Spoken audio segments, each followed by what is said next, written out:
Hi friends and fellow stargazers. Today I want to share with you some helpful hints surrounding the Dasha tables. I'm Tahia, welcome to the light where software meets the stars. I'm a Vedic astrologer and educator, here to bring you tips and tutorials on Parashara's Light 9.0. Let's jump into the light. You can see here on the right hand side in the center, we have the Vimshottari Dasha table. If we right click on any planet, you'll see a drop down and we're going to select Advanced Display Options.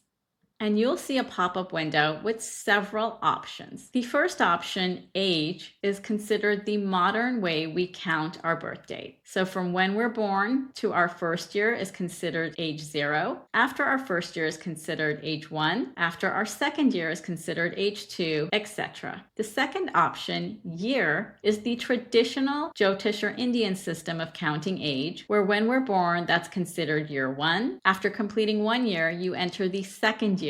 After completing the second year, you enter the third year, etc. I'm going to click on the first option, which is the modern way of counting age. Click OK, and you'll see the age pops up. And if we expand our dasha to become more granular to the second level, you'll see the ages also become more granular. If we click on it again to expand it to the third level, you'll see there's even further granularity. So now let's right click again. We're going to go back to Advanced Display Options. You'll see the option for something called Nakshatra Distance. This is your Bala. Depending on how you set up your Vimshottari Dasha, and for the most part this is set up from the moon, this measures the relationship from the moon's nakshatra or janma nakshatras to other nakshatras. If we click on this, it first looks like nothing happened here, but if we expand this to the next dasha or the bhukti, you'll see the Bala description comes up. And if you keep expanding this, the Bala will change depending on the bhukti or the Antara dasha. This is super helpful and it's a little bit hidden in Parashara's light. Let's right click again on any planet, go back to our table. Now I'm going to click on Rashi Distance.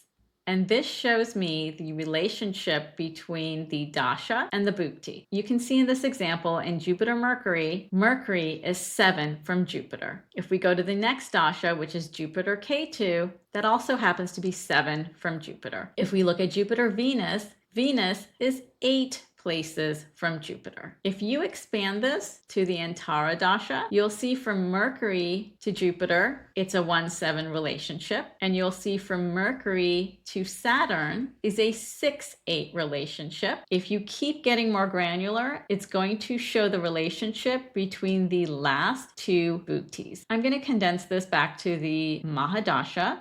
And you can see some of the information disappears because it does need the second layer for additional information to show up. I'm going to right click again. We're going to look at Dasha Lord transit position. I'm going to uncheck these so there's a little bit more room here so it doesn't get too cramped. Click on Dasha Lord transit position.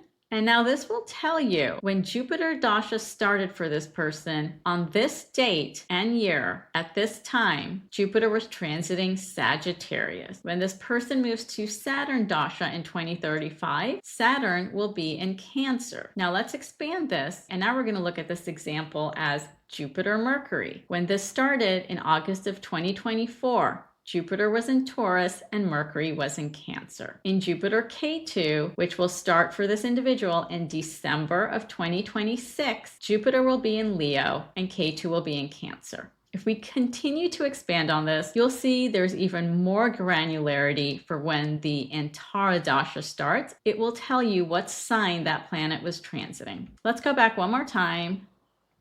I'm going to click on Show Header, and you can see it now adds the headers such as the dasha, the age, begin date, time, the Dasha Lord transit position.